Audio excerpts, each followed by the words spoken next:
Introducing our next guest for You Laugh, You Lose. It's Darshan! Hey, Wow. Welcome to the show. What a great introduction. Thank you, Lisa. You're playing You Laugh, You Lose today, and I want you to know the rules are very strict. So like, if I see you even smile, that counts as a loss for you. What? So let me see your like, blank face. You're actually, I think you're really good at it. This is gonna be my blank face.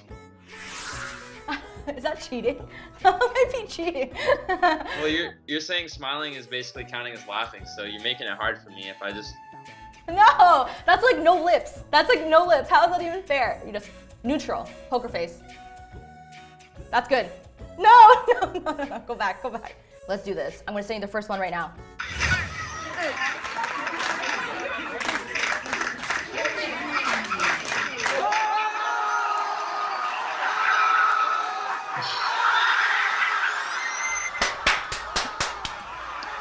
We got one on the board already. I love it. It's not fair. It's not even funny. I'm just laughing.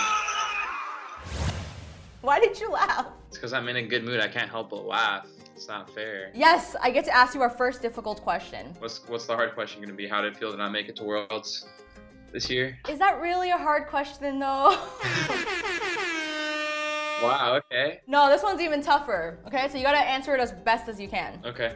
Where is Darshan gonna go for next season? What can you tell us about that? CLG is my favorite organization and team. CLG for Worlds 2018. Just to expand a little, what sort of criteria do you personally look for when you're deciding on a team to play for? I think the environment is the most important thing. I think the environment and the goal is the most important thing to me. And then it's about the players on the team are obviously really important too.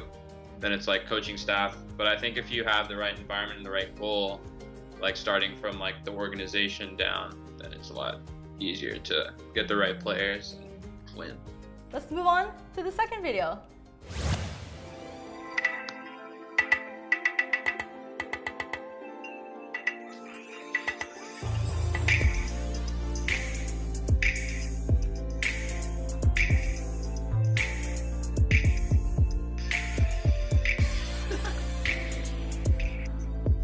It's not even funny. It's so funny. This dog is the cutest dog.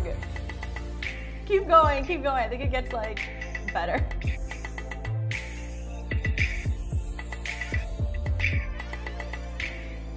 It's terrible. I can't believe I laughed at this. Off the Twitter account at free memed kids. I hope you don't follow that.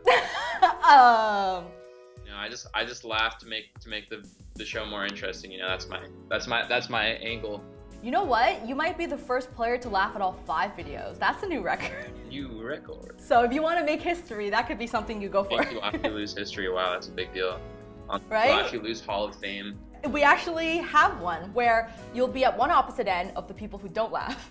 I'm going to ask you question number 2 now. Who would you like a chance to play with on the same team? I think it'd be pretty cool to play with Faker or Mata, but I have to learn Korean. You already know Korean, right? I know Huni Asumnida, that means the door is closing. I know how to sing a song in Korean, and I know Annyeong Aseo. Hold on, let's backtrack a bit there. You know how to sing a song in Korean? What? Yeah, well, like, decently enough. Which song? I think it was just like one of my favorite songs that Hoo-hee Jay showed me.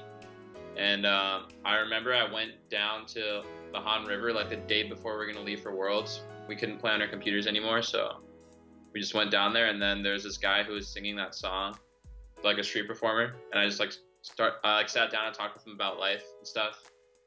He was super cool. It was like his like live performance made me want to be able to sing the song, I guess, as well as he did. So. Well, I have to ask, are you gonna show us a little sample of it? What you can remember from the song? Not today. That means you're promising to come back another day and singing it for us. We'll see. Gotta save my voice for American Idol, you know? But is this really a Darshan interview though if you don't sing? Now, I want to go back to actually what you said last question when we asked you, who do you want to play with? I actually didn't get into it and ask you why. So you said Faker and Mata. Mm-hmm. Why did you choose those 2 players? For one, I think it's pretty interesting to understand not only like the player who's seen as the greatest player of League of Legends of all time, but also just like that environment.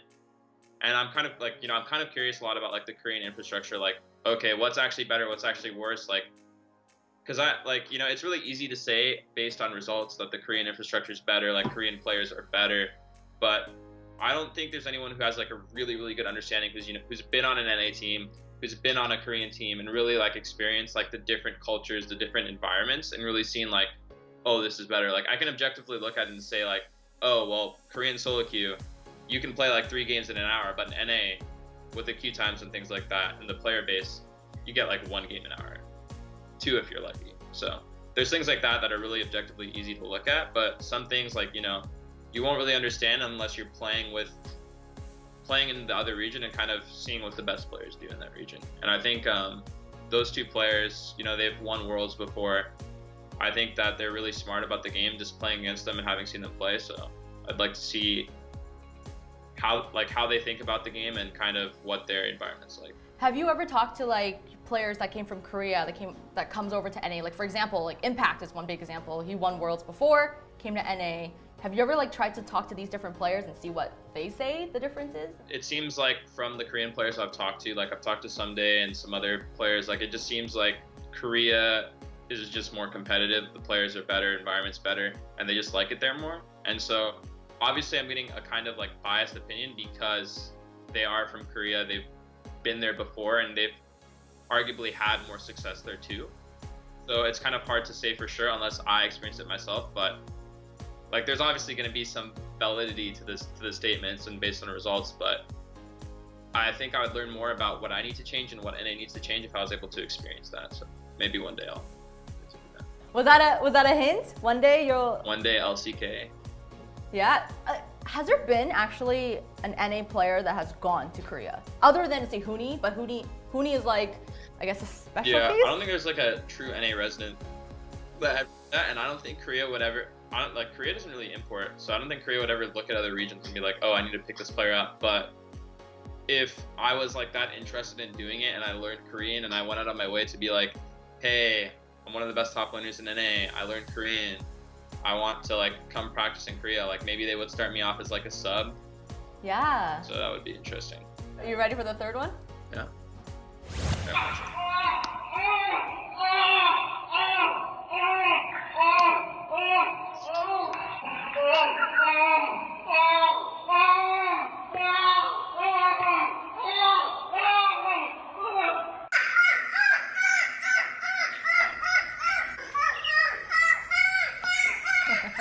That is so cheating. That is so cheating. It's not even funny. I'm not laughing because of the videos. You could literally put any video up and just say don't laugh. Wait, so why do you keep laughing? Why do you keep laughing? Because I'm just holding all this joy inside and I don't want to let it go to waste. It's terrible to tell yourself not to laugh, to tell yourself not to smile. It's a crime to humanity. Alright, can't watch any more of this. You go to the gym, right? Of course I do, but I don't do or see that. We finally found a game that you're bad at. It's not a game I'm bad at. If I really wanted to, I could not laugh. Okay, that's fair. Hey, watch that's these fair. next 2 ones. I refuse to laugh. I refuse to laugh. You'll see. All right, let's do it. So let me give you question number 3. Why do you think NA has repeatedly performed poorly at Worlds compared to other regions? What's holding NA back? Well, I think it's different for every team. Usually, NA teams get like 1 game away from getting out of groups. Like CLG, both times we went there were 1 game away from getting out of groups. And I feel like if we made it out of groups, we actually probably could have done well in the bracket stage. But we're just like slightly like not good enough. And then I think C9 actually made it to quarters, but I think most of the NA teams are just like a little far away in terms of like team play / macro, like mid to late game. They're kind of lacking that a little bit, that like cohesion that I think other regions just, they have the better infrastructure, they just teach it better. And then I think TSM, I feel like they're good enough to do well, but what happens every single time is I feel like they like psych themselves out, they stress themselves out so much that they actually play worse than they normally do. Like, I actually believe that TSM could do a lot better. Like, definitely make it out of groups, win quarters. Semis, I'm not too sure about, but I think they could at least make it to semis, but I think they actually just psych themselves out. So with NA's like record at international tournaments, does that affect you guys, I guess, as a region, when you guys go to these tournaments, does that put even more pressure on you? Because you know the kind of memes that will come out of it, or like the backlash that will come out of it. Does that put extra pressure on you?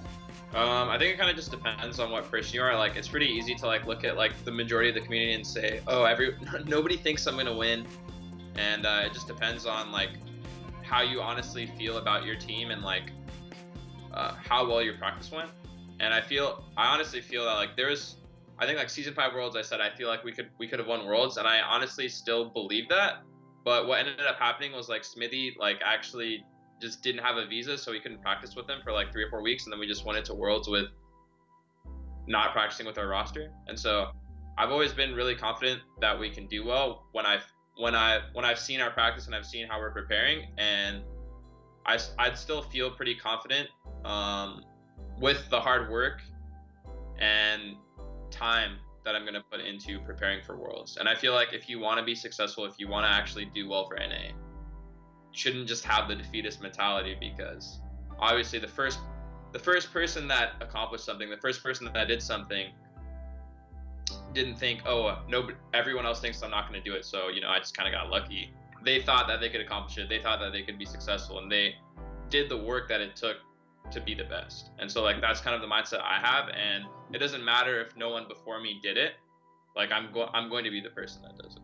You said that part of the reason is that NA has kind of a poor infrastructure and kind of mentality. So with, I guess, all the changes that are coming in this upcoming season with franchising, it seems like NA actually has probably one of the best infrastructure support. So like, how do you think franchising will improve infrastructure and to that international performance? So I think it's definitely like, it can mostly be a good thing, because obviously there's more money, more resources, and there's a lot more opportunities to help the players and the team. But then when it comes down to is like the leaders in each organization, in each franchise, like, do they know how to properly use the resources? Do they know what is the formula for a winning team? Do they know what are the right players to get? And that comes down to like who's leading each organization, who's leading each team, who's making the good decisions. And so it kind of comes from that. But I definitely think that NA is in a better position to do well. So I guess just to wrap up this topic, how excited are you for the next season with all these changes coming up? I'm pretty excited. I think every year LCS gets more challenging, and I guess I always like enjoy a challenge, because of course like I want to be the best, and I like literally my main goal is to win an LCS, win international tournaments, win Worlds, like prove that I'm the best player and prove that we're the best team. And so if every year it's getting more competitive and teams are getting better, that only makes it harder for me to do that. So I'd say I'm pretty excited. Awesome. Let's move on to the 4th video. You said you're going to try really hard for this one, right?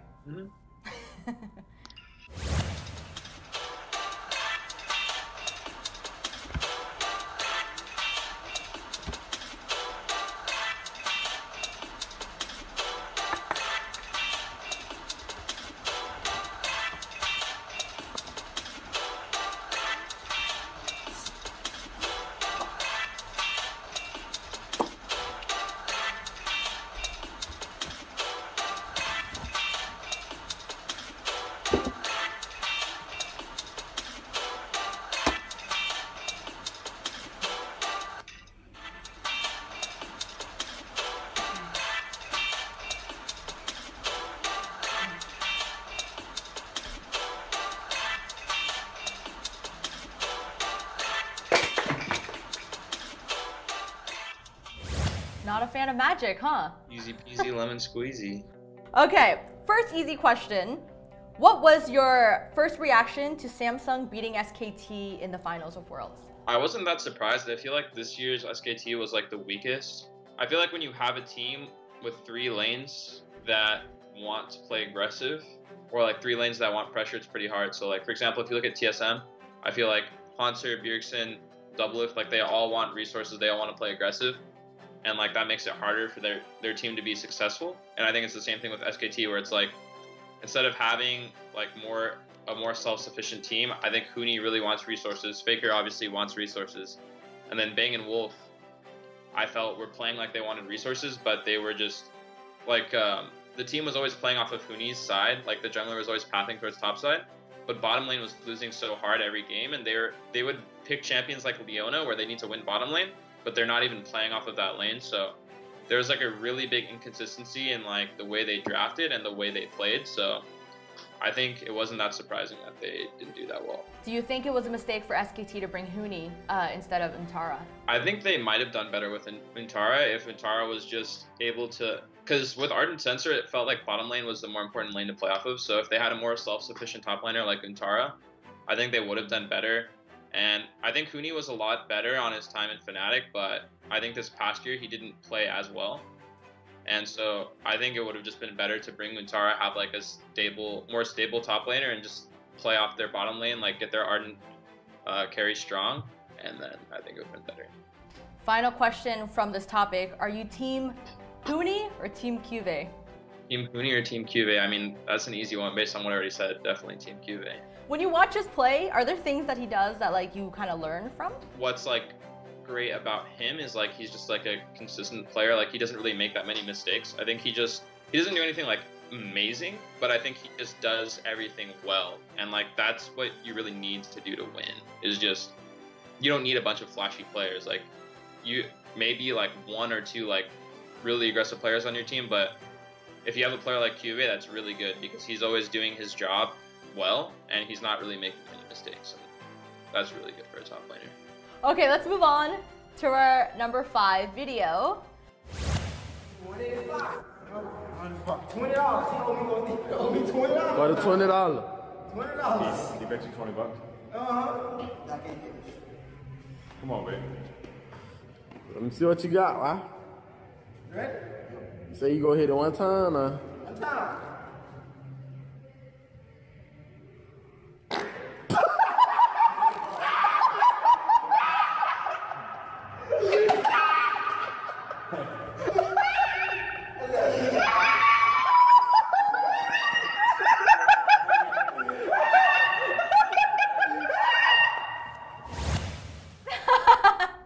Oh, we went downhill from video number 3.